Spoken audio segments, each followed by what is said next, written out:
Salut les amis, j'espère que vous allez bien, c'est le journal du Mercato, et donc savourez-le parce qu'il reste plus que à peu près 10 épisodes, donc vous avez intérêt à le savourer, à le lécher comme si c'était votre petite sucette. Mais bon, en tout cas pour aujourd'hui, on va en parler du Paris Saint-Germain, désolé pour les anti-parisiens, on va parler également de Luka Modric, et on parlera à la fin d'une recrue nantaise. C'est quand même étonnant. On a commencé avec Alex Sandro. On n'a pas ensuite allé du côté de Wendell. Il y a eu Ricardo Rodriguez, il y a eu Rose, il y a eu Colin. Bon, il y en a une qui a priori n'a pas été mentionnée. L'entrée, vous cherchez un petit peu. Mais il y a, comme qui dirait, un gros problème pour trouver un latéral gauche et c'est plus compliqué que d'avoir une bonne team sur Overwatch. Et donc, dans la liste des potentiel, avec des gros guillemets, recrues. On parle encore de Philippe Max, le joueur de Wolfsburg, plaît beaucoup à Thomas Tuchel. Maintenant, la piste la plus chaude serait Philippe Luis, le latéral gauche de l'Atlético Madrid, qui est plutôt en fin de cycle. Puis Diego Simeone n'a pas l'air très, on va dire, contre l'idée de le laisser partir. Maintenant, c'est 30 millions d'euros. Voilà, c'est assez dit.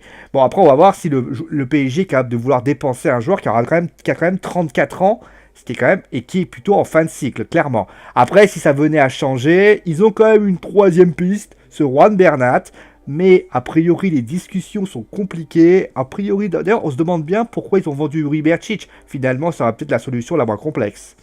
D'ailleurs, au rayon des départs, on va quand même parler de quelqu'un qui aurait dû rester, mais finalement, il pourrait partir lui aussi, clairement, c'est la fête. Giovanni Lo Celso, qui est plutôt, d'ailleurs, qui joue beaucoup, qui a joué notamment contre Guingamp, mais il est rentré en jeu. Mais d'après l'équipe, le courant ne passe pas entre Thomas Tuchel et Giovanni Lo Celso. Alors rien de personnel, mais c'est plutôt le style de l'Argentin qui plaît pas.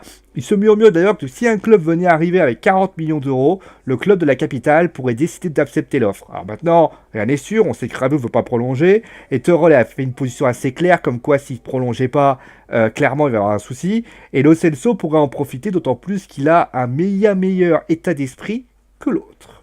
Et je ne parlerai pas également d'ailleurs des rumeurs sur Busquets, Rakitic, Müller, ou le recrutement de Colin peut-être, parce que clairement, sinon on n'en a pas fini. Alors c'est une info qui pourrait faire l'effet d'une bombe. Alors vous savez, on en a parlé vendredi, le Real Madrid a déposé une plainte, veut déposer une plainte contre l'Inter de Milan pour avoir dénoncé la fait que, ils ont contacté Luka Modric au lieu de contacter le club du Real. Ça, ok. Mais la Gazzetta dello Sport, annonce que ce serait Luka Modric lui-même qui aurait contacté le club interiste par le biais de ses agents. La raison serait qu'il aurait voulu jouer avec ses compatriotes croates. Alors, est-ce que c'est peut-être une justification suffisante pour l'Inter? Réponse très vite. D'ailleurs, suite à des propos insultants du président Javier Tebas, le meilleur ami du Paris Saint-Germain, l'Inter de Milan, avec le support de la Ligue italienne, a donc décidé de porter plainte suite aux déclarations de ce monsieur qui avait déclaré que l'Inter avait utilisé des méthodes malhonnêtes. Et donc, on va terminer avec le FC Nantes. On en parle beaucoup dans le JDM, mais on va en parler là. Le FC Nantes qui a cassé sa tirelire, qui a sorti le plus gros transfert de l'histoire du club, clairement. Il s'appelle Anthony Labombe. C'est devenu donc le transfert le plus cher de l'histoire avec 10 millions d'euros. C'est un joueur qui a notamment fait 6 buts et 7 passes décisives avec Bruges. Anthony Labombe voudra sans doute, aider le FC Nantes, qui a bien mal démarré en ce début de saison.